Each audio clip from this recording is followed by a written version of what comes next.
Hi, hello ho! Nandito ho tayo ngayon sa isang magandang park ho. Dito po sa may Kings Point Subdivision ho. Dito ho sa Bagbag, Quezon City. Napakaganda na ho ng lugar dito dahil ho maayos at luminis ho ang kapaligiran. Ayan ho, makikita nyo.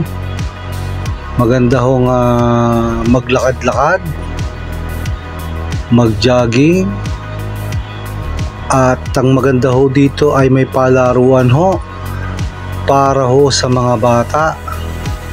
Ayan ho, meron hong mga upuan, mga area na kung saan ay pwede talagang maglaro ang mga bata. Ayan ho, ang aking anak.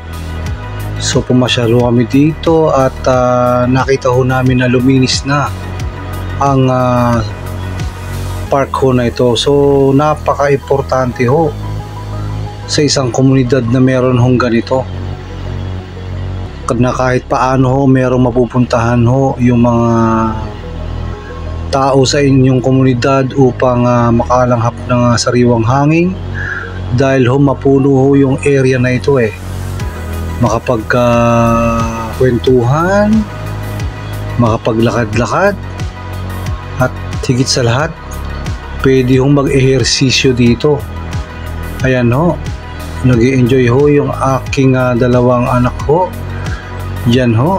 So napaka-importante ho nito, meron sa isang komunidad ho nito, kahit sa mga barangay ay napakaganda ho na meron ganito ho na napupuntahan ng mga tao. Ayan ho, pati ho ako at si Mrs. ho ay napasakay dito ho.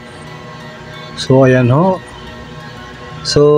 i-share ko lang sa inyo na napakaganda ho nito at napaka-importante sa isang komunidad na meron hong ganito. At lalong lalo na ho, merong pinuno na namumuno para isaayos ho ang lahat ng katulad ho ng park na ito. So hanggang dito lang po, i-share ko lang ho sa inyo yung magandang park ho dito ho sa Quezon City, dito sa Kings Point Subdivision ho, dito ho sa may Bagbag. So ito lang po ang may share ko ngayon. Isang pagpalang araw ho sa inyong muli.